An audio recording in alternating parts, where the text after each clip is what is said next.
Hello everyone, আসসালামু আলাইকুম।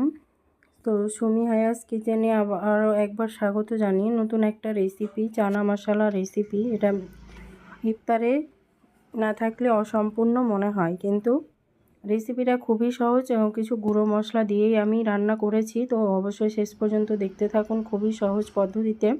তো নিয়েছি, চলুন আসুন মূল রান্না আসা যাক। একটা ফ্রাই প্যান দিয়ে দিলাম একটা তেজপাতা, 3টা বড় সাইজের পেঁয়াজ কুচি, পেঁয়াজের পরিমাণটা একটু বেশি দিয়েছি।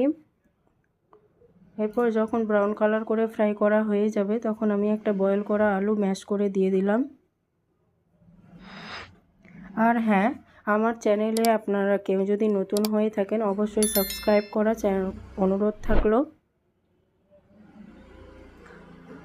পেঁয়াজের সঙ্গে ভালো করে আমি আলুটাকেও একটু 1 মিনিটের মতো কষিয়েছি। তারপরে আমি দিয়ে দিলাম বয়েল করা চানাগুলো, দিয়ে ভালো করে নাড়াচাড়া করে নেব।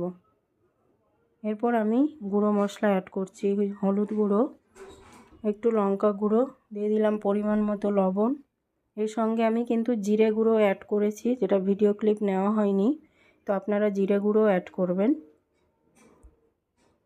দিয়ে আমি এটাকে 2 থেকে 3 মিনিট ভালো করে, যেন কোনো মশলার কোনো গন্ধ না থাকে, ভালো করে কষিয়ে নিয়েছি। সামান্য একটু জল দিয়ে দিলাম।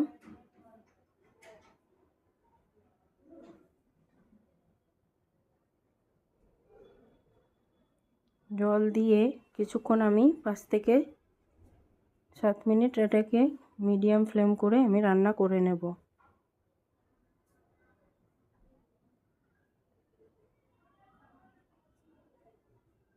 এরপর আমি একটা নতুন জিনিস অ্যাড করছি, কাসুরি মেথি। তো এটা দেওয়ার জন্য কিন্তু চানাটা খুবই সুন্দর হয়েছিল খেতে। তো আপনারা অবশ্যই ট্রাই করবেন।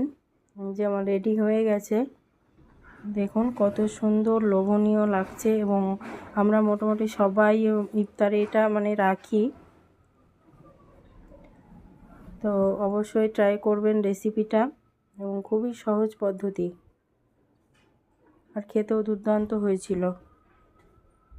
তো কে কেমনভাবে চানা মশলা রান্না করেন অবশ্যই কমেন্টে জানাবেন। আমি কিন্তু এভাবেই বানাই।